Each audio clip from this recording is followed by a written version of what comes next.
আবু বকর সিদ্দিক পাগড়ির টুকরা দিয়ে সবগুলা গর্ত বন্ধ করলেন।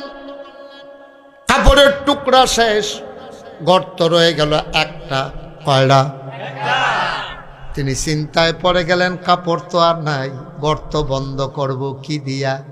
তিনি আস্তে করে পায়ের একটা পা টান দিয়া বের করলেন, মাথার নিচ থেকে আস্তে করে একটা পা বের করলেন, পা দিয়ে আস্তে করে গর্তের মুখের ভিতরে চাপা দিয়া রাখছেন। এখন যখন চাপা দিছে তখন সাপটা বের হইতে না পাইরা আবু বকরের পায়ের ভিতরে ধ্বংসন করে দিয়েছেন, সবল বেড়েছেন। বিশেষ শরীরটা নীল হয়ে গেছে, চোখ বেয়ে জিহ্বাট আওয়াজ, এমন বিষের যন্ত্রণা, শরীরটা নীল হইয়া গেছে। চিৎকার করতে মন চায়, কিন্তু চিন্তা করে আমি যদি চিল্লান দেই নবীর তো ঘুম ভাঙা যাবে। ঠোঁটটারে কামড় দিয়া ধরে রাখছে, আওয়াজটা বের হতে দেয় না।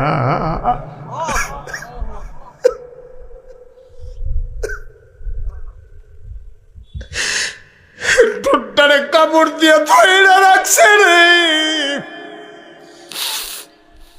আওয়াজ আটকাই রইছে, আওয়াজ বের হয় না।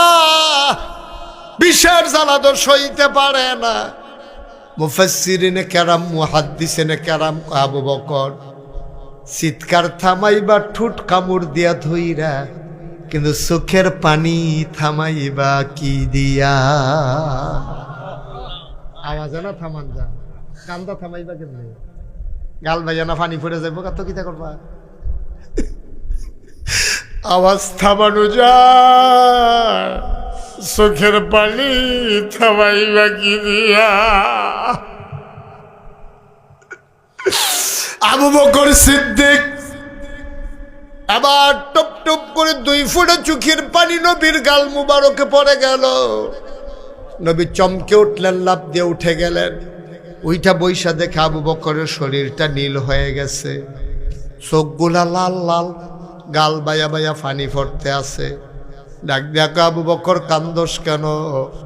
বাড়ির কথা মনে পড়ছে নাকি? বাড়ির কথা মনে পড়ছে? ছোট ছোট 2টা মায়া রেখে আইছে ভাই, একজনের নাম আসমা আর একজনের নাম আয়েশা। সুবহানাল্লাহ বলবেন না? ছোট একটা ফুত রেখে আইছে ভাই, না বলে আব্দুর রহমান। নবীজি কয়, ইয়া বকর, আব্দুর রহমানের কথা মনে পড়ছে না? আয়েশার কথা, আসমার কথা, কার কথা মনে পড়ে কান্দোস? ঘরটা খালি রেখে আইস রে আবু বকর, ছোট ছোট বাচ্চাগুলারে ঘর ফালাই আইস, কাল লাগিয়া কান্দস।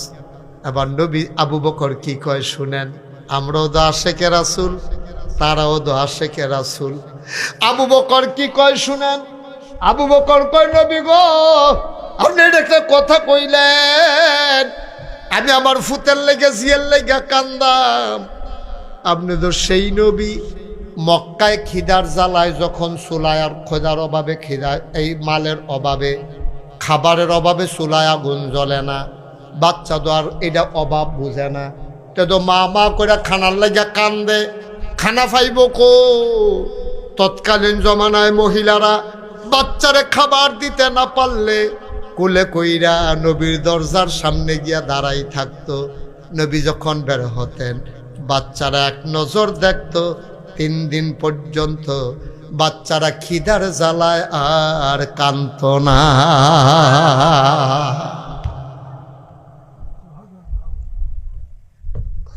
কি ইসলাম, কি নবী আমরা! হ্যাঁ, কত আরেকটা মনে পড়ছে, এটা কি কইলি তা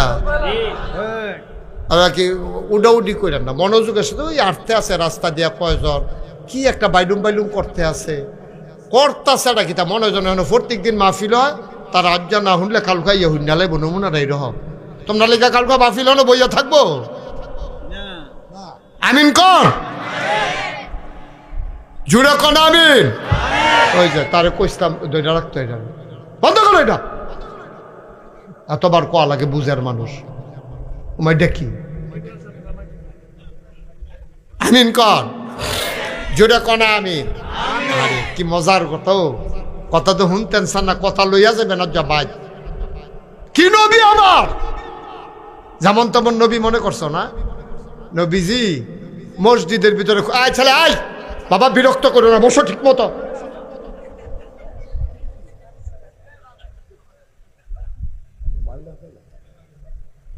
একটা লুকো দয়া করে নইলেন না। আমার ওয়াজ যারা ইউটিউবে শুনেন তারা জানেন আমি কোন স্বভাবের। ওটা আমি পছন্দ করি না। আমি কষ্ট করে ওয়াজ করা, আপনি মনে ধরলে শুনবেন, না হইলে যাইবেন গা। আমার মেহনতটা কি ফাও নাকি? আপনি মানলে মানবেন, না মানলে নয়। হুনানের দায়িত্ব আমার, ঠিক কিনা ক? এরপরে মানার দায়িত্ব। আপনি যদি মনে করেন মানলে ভালো মানবেন, আর আপনি যদি মনে করেন যে না আমি অনেক সময় এই বিড়ি খেতাম লই অনেকবার এত আগুন পড়ছে কিচ্ছু হইছে না, আমি জাহান্নামের আগুনও থাকতাম, ফরাম তো থাকলে থাকবে।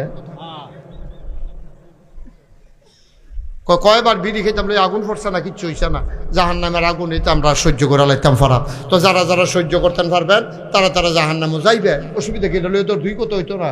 আপনি যাইতেন চাইলে আল্লাহ দেওয়ানের লিগে রেডি হইয়া রয়েছে। তবে আমার দায়িত্ব হইলো জোর করে আপনারা ওয়াজ শোনান।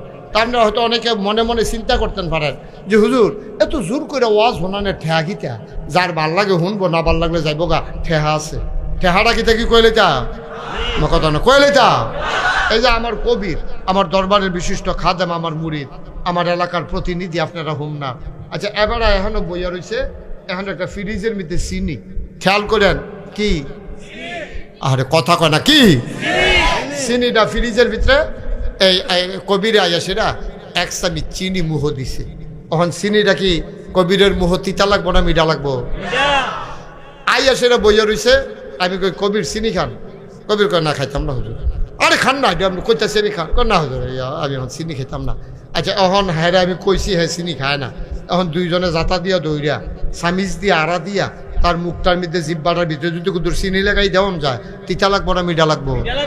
তাহলে চিনি ইচ্ছা করে খাইলেও মিঠা, তারে বাইন্দা রাখা খাওয়াইলেও মিঠা। ওয়াজতে ইচ্ছা করে শুনলেও সোয়াব, তারে কন্যাইয়া শুনাইলো। আমি ধর কন্যাই না কইতে না আছি, ঠিক না ভাই? মুসা ভাই ঠিক নিও, খেয়াল করে কথা শুনো।